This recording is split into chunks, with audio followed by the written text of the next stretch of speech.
Hey, welcome back, guys.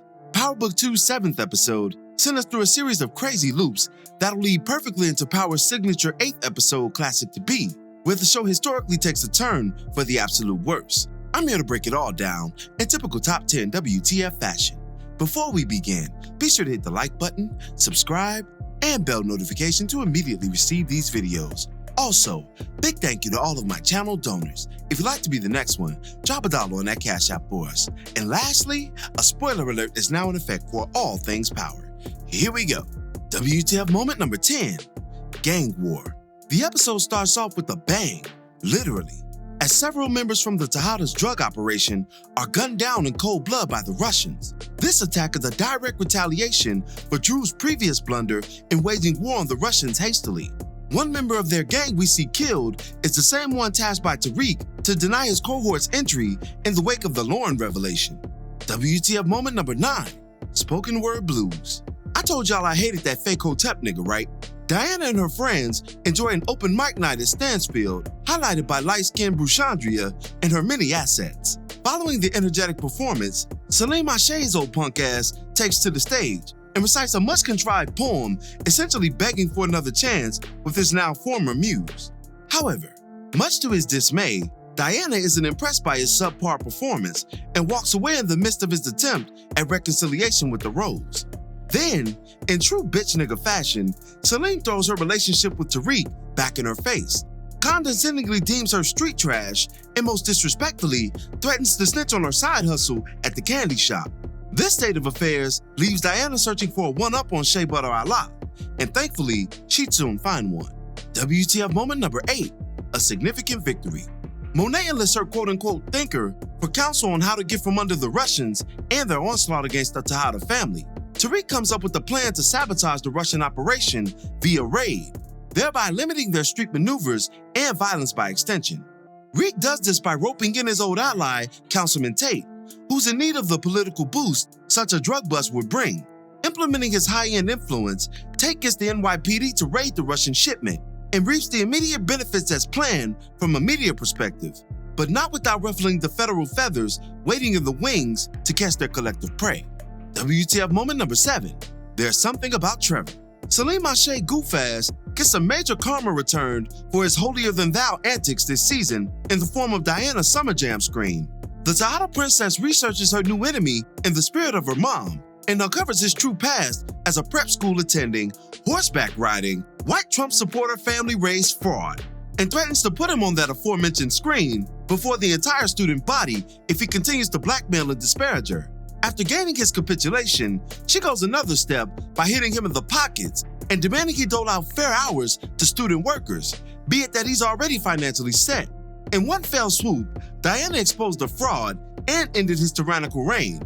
Monet would be proud. WTF moment number 6, partners in blood. Monet pays Kai a visit along with Drew and Kane and privately meets with him to offer her partnership and a few other things. However, this maneuver proves deceptive when Drew responds to unknown figures outside, causing Monet to accelerate her treachery against Kai, pulling a knife on him and physically struggling until Kane comes to her aid, murdering Big Mike from the wood for good. Then, Monet's real plan to, as she said, save the family is put into motion when she places her burner used to contact Gordo and Kai's corpse, along with the message implicating him in Lorenzo's murder. WTF moment number 5, charity case.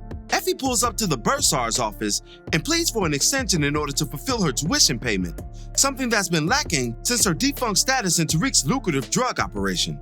Much to her surprise, she's informed that her tuition bill has been paid in full and immediately contacts Kane in the aftermath, rebuffing his charity. With a simple "you're welcome" response from the elder Tejada, he inches that much closer to claiming those high yellow cheeks for himself, which will surely bring on the much-desired battle royale between him and Tariq. WTF moment number 4, head case. Following Kai's demise, the Tejadas pay the Russians a visit and bring them a gory gift, the head of their former ally. Upon inquiry from the Russians, Monet informs them that Kai played them both against one another, killing Lorenzo and subsequently framing the Russians to hide his trail and start a war, one where he would be the only victor.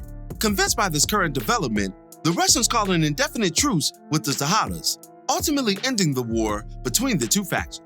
WTF moment number 3, broken trust. So I ain't gonna do shit about it, huh, motherfucker? That had to be running through Monet's mind in the aftermath of her master plan, now realized, especially after what Gordo told her in the beginning of this wild episode. Drew lays with Gordo prior to the latter taking a shower and sends a message from the burner phone off Kai to the unknown associate. Upon hearing a sound click from Gordo's pants pocket, he checks the phone and finds the same message displayed from Kai's phone during his murder, sadly surmising that Gordo was the second assailant in his father's untimely demise. Torn about his newfound revelation, he immediately ups the banger on Gordo and shoots him down in heartbreaking fashion. This will serve as yet another building block in Drew's criminal descent towards ruthlessness, and once he discovers Monet's role in the great orchestration, it'll all truly go to shit. WTF moment number 2, Ponzi Me This. Amid having troubles with his money laundering Bitcoin network, Brayden stumbles upon a previously unknown room at Weston Holdings filled with shredded documents and other miscellaneous items. Digging further into the discrepancy, he discovers that Weston Holdings is, in fact, a Ponzi scheme hidden on Wall Street, whereby the company essentially pays investors with the money from new investors, not from the investments themselves. This is a highly illegal practice and is punishable by law under fraud. Understanding the nature of a Ponzi scheme, Lucas boldly admits that he allowed his nephew and friend Tariq to sell drugs under the table, as the capital it generated only added validity to their fraudulent operation. Brayden is then further rocked by Kiki's involvement and subsequent manipulations of Brayden in the name of protecting the scheme. This revelation has tremendous ramifications for our story as we near the ever-classic 8th episode in this Power Go-Round, consequences I may touch on in a video to come. In WTF moment number 1, family dinner fail. Again, the Tejadas just can't have food, huh? At least on one accord. In the conclusion of this roller coaster ride of an episode, the Tejadas prepare for their first on-screen family dinner since Lorenzo's death, and last season's Revelation Fest that led to Zeke's defection, Monet's infidelities being uncovered, and tragically, her nephew's son's death. This one starts out in more of a jovial fashion, as the Tejadas made large strides during this episode. Those strides would end up in vain as the police invade the Tejada home and surprisingly arrest the most novice member of them all, Diana. The princess is instructed by Monet to not say a word as the scene goes black, allowing nothing but despair to fill the gap. Some lingering thoughts before we end today's video. There's an interesting scene where Saxe asks Jenny if she thinks Lauren could have said something to Tariq, indicating that he knows more than he should. Jenny absolutely refutes this notion, adding that why would she put her own life in jeopardy by telling anything to that murderer? Well, I don't know, Jenny. Maybe the same reason Saxe is risking his life by infiltrating this deadly cadre of street aficionados, because he is in love. Though their love has been strained since the latter half of season 2, it is very much still there. Tariq's love for Lauren is why he tried to save her life, and her lingering love may just be why she's about to do the same. While we're on Saxe, Lauren officially outed him as the inside man, working with the feds against Tariq and the crew. How will things play out for him going forward? The Power OG alumni is in one of the most dangerous places you want to find yourself. Not on the law side and not on the criminal side, but he's in between.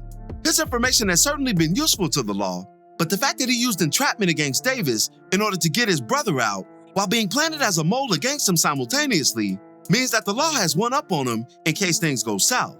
Thus, if Tariq and the gang don't claim his life with the gun, Jenny and her gang will seize it by the prison system. Jenny alludes to this by apprehensively agreeing to Cooper's entrapment plot, eventually acquiescing to it fully. She's already displayed callousness and deception towards him. Make no mistake, Saxe is a marked man. Salim Shea Butter Allah has alluded to his bougie past since the beginning in hindsight. Holding his head way too high and nose right beneath the sky, he scolded Diana's associations and family ties in the spirit of the worst kind of L7, literally fumbling her in the process. The entitlement that accompanied his efforts to get her back only made his character more deplorable, and he should honestly be lucky to be alive. And lastly, y'all think Lil Valdez overheard Tariq's reference to Lauren? Or was he too busy connecting the drug dots to catch such a critical dent in their case? Let me know what y'all think below. And that'll do it for this one. What were your thoughts on episode 7? Be sure to drop me your opinions in the comments below. As always, I thank you for watching today's video. If you liked today's video, go ahead and drop $1 on that Cash App for us, hit the like button, share it with your friends who are Power fans, and subscribe for more content such as this. This is Rudy P. Magic of Rudy P. Magic Beats, and have a blessed one until the next one. Peace, y'all.